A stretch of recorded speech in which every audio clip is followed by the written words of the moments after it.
सब कुछ हार गए सम्राट। अब कहाँ के सम्राट मामा श्री। अब क्या लगाओगे प्रिय युधिष्ठिर? अब मैं अपने प्रिय अनुज नकुल को दांव पे लगाता हूँ। अब क्या चाहिए प्रिय दुर्योधन? मुझे 9 की आवश्यकता है।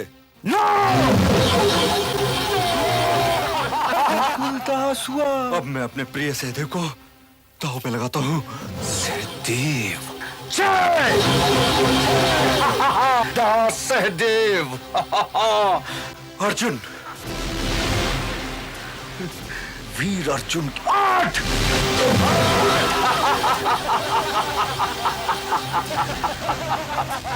मैं अपने भाई भीम को दांव पे लगाता हूँ।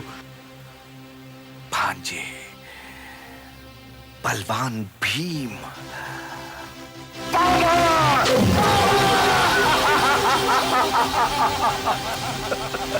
प्रिय भीम, ये भी दास। अब महाराज, अब मैं अपने आप को दांव पे लगाता हूँ। ये पासा मुझे चाहिए मामा श्री। अवश्य भांजे। अब मुझे 9 की आवश्यकता है। नो! भांजे! भांजे नो! अब तो ये युद्ध समाप्त करना ही पड़ेगा, क्योंकि अब दांव पर लगाने के लिए मेरे पास कुछ नहीं है। कैसे नहीं महाराज? वो अभिमानी, वो मृग नयनी द्रौपदी जो है आपके पास। महाराज, इस सभा में आपकी पुत्रवधू का नाम इस अनादर से लिया गया और आप ये सुनकर भी चुप रह गए। भ्राताश्री, लगाते हैं द्रौपदी को दांव पर। हाँ। मामा श्री, मुझे 9 की आवश्यकता है। द्रौपदी आज से मेरी दासी है युधिष्ठिर। और मुझे हार जाने वाले उस जुआरी से ये पूछो कि वो पहले अपने आप को हारा था या मुझे।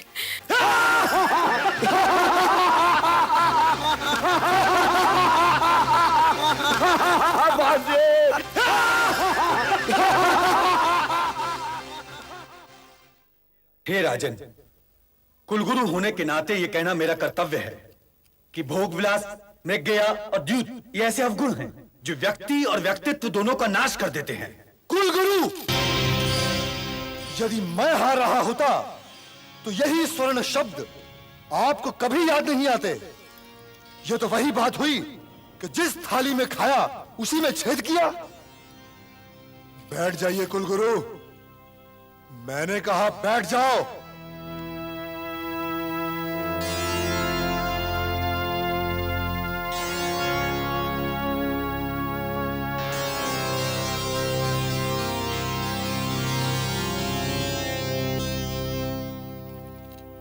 जब बांस का अंत होने वाला होता है महाराज, तो उसमें फल आ जाते हैं। दुर्योधन भी हस्तिनापुर की राजनीति का एक फल है महाराज। फिर भी यदि आप सोच सकते हैं तो सोचिए। द्रौपदी कुलवधू है, उसका अपमान कुल का अपमान है। पितामह, द्रौपदी अब कुलवधू नहीं है। आज से वो मेरी दासी है, दासी। और वो भवन में दूसरी दासियों के साथ रहेगी और उन्हीं के प्रकार काम काज करेगी। मेरी निष्ठा हस्तिनापुर राज सिंहासन के प्रति है महाराज, दुर्योधन के हठों के प्रति नहीं है। और उस सिंहासन पर मेरे ही पिताश्री विराजमान हैं तातश्री।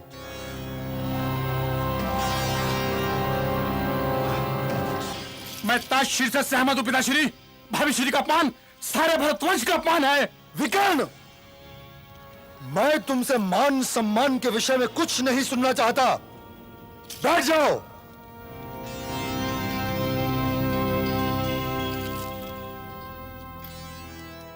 और मुझे अपने दासों के सर पर ये मुकुट अच्छे नहीं लग रहे।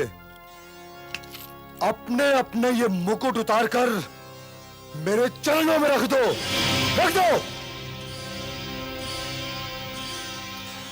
उतारो ये मुकुट और रख दो मेरे चरणों में।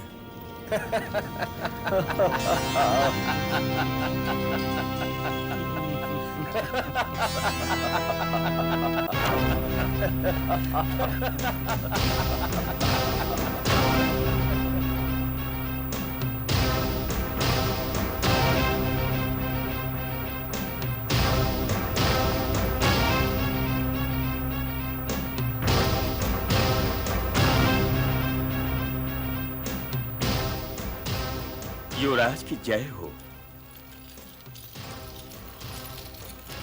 तू अकेला क्यों आया है? युवराज, बहुरानी महाराज युधिष्ठिर से एक प्रश्न का उत्तर जाने बिना नहीं आएंगी। एक मामूली से दास को महाराज कहकर यहाँ पर उपस्थित राजाओं महाराजाओं का अपमान करता है। क्या कहा उस दासी ने? युवराज, वो ये जानना चाहती हैं, महाराज पहले अपने आप को हारे थे या उन्हें? उस 5 पतियों वाली से जाकर कहो कि वो यहाँ आकर अपना प्रश्न करे।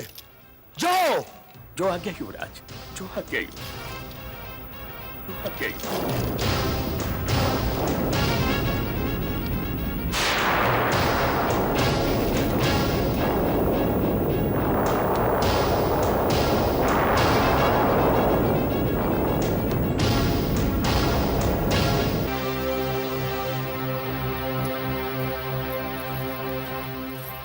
क्या उत्तर लाए मेरे प्रश्न का? महाराज तो चुप रहे बहुरानी, पर युवराज ने कहा आप स्वयं वहां पधार कर महाराज से प्रश्न कर लें। तो मेरे लिए एक कष्ट और उठाओ। वहां जाओ और उनसे कहो कि द्रौपदी केवल अपने बड़ों के आदेश का पालन करेगी। यदि पितामह यही चाहते हो कि कुरु राजघराने की लाज द्योतगृह में आए तो मैं अवश्य चलूंगी। यदि ज्येष्ठ पिताश्री की आज्ञा हो तो मैं इस आज्ञा का पालन करूंगी। यदि काकाश्री इसे उचित जानते हो कि मैं वहां आऊं तो मैं वहां अवश्य आऊंगी। परंतु यदि ये लोग ये नहीं चाहते तो मैं वहां नहीं चलूंगी। युवराज मुझे फिर लौटाएंगे बहुरानी। तो क्या तुम अपनी बहुरानी के लिए इतना कष्ट भी नहीं उठा सकते? जो आज्ञा, जो आज्ञा बहुरानी।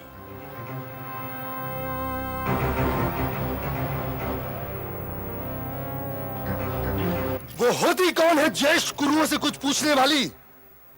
उसे मैंने जीता है और उसे मेरा आदेश मानते हुए यहां आना ही पड़ेगा। भगवान के लिए इस द्यूत क्रीड़ा को यह समाप्त कीजिए महाराज। महाराज मेरे साथ यह अन्याय नहीं कर सकते पितामह। युधिष्ठिर ने स्वयं द्रौपदी को दांव पर लगाया था।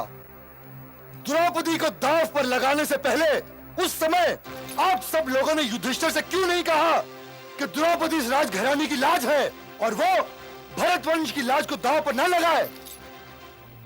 ये सारे प्रश्न अब क्यों उठ रहे हैं जब दांव मैं जीत चुका हूं?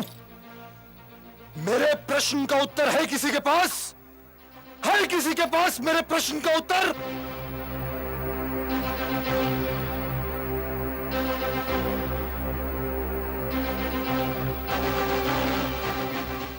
दुशासन।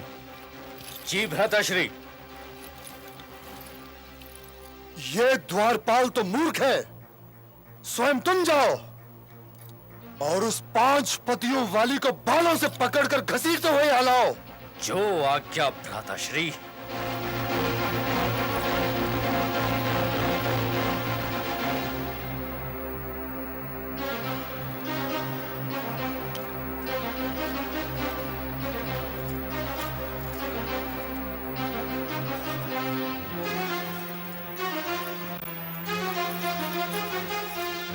चल, तुझे हमने जीत लिया है। नारी की मर्यादा का आदर करना सीखो गांधारी पुत्र दुशासन। उसकी कोख को अपमानित न करो। चलती है या घसीट कर ले चलूं? चल। मुझे इस दशा में वहां न ले चलो दुशासन। मैं कुलवधू हूँ, कुरुवंश की मर्यादा हूँ। अरे आज तू एक दासी के अतिरिक्त कुछ भी नहीं है। चल ये तो सोचो कि मैंने ऋतु सहन नहीं किया। अरे चल।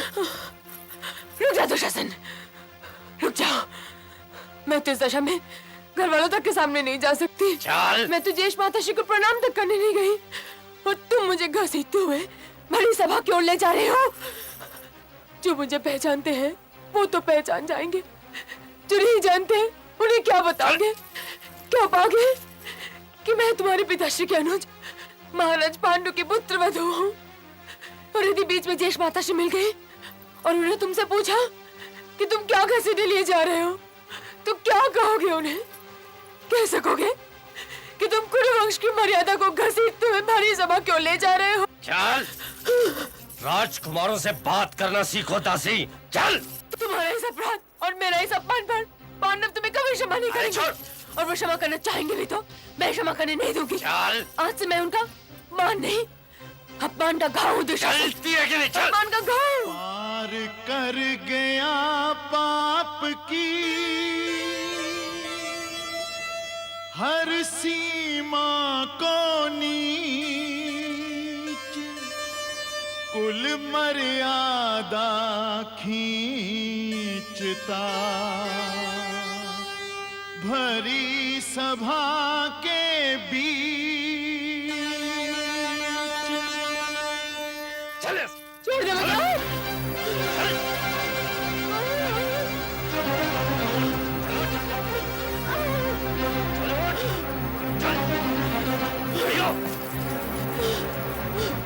भ्राताश्री, ये रही 5 पतियों वाली द्रौपदी। क्या कहा था तूने? अंधे का पुत्र अंधा? दुशासन, इस दासी को मेरी जंघा पर बिठा दो। दुर्योधन, इस अपमान के लिए मैंने तेरी जंघा न तोड़ी तो 7 जन्मों तक तेरा दास बनना स्वीकार करूंगा। क्षत्रियों की भाषा भूलने का प्रयत्न करो दास। चिंता न करो मित्र, कुछ भूलने और कुछ सीखने में कुछ समय तो लगता ही है। ये सब के सब धीरे धीरे भूल जाएंगे कि ये क्षत्रिय हैं। और धीरे धीरे ये दास बनकर जीना सीख ही लेंगे प्रिय भांजे। देखना यह है कि उस भरी सभा में मुझे सूत पुत्र कहकर अपमानित करने वाली ये अभिमानिनी द्रौपदी अपने पुत्र को दास पुत्र कहना कितने दिनों में सीख पाती है।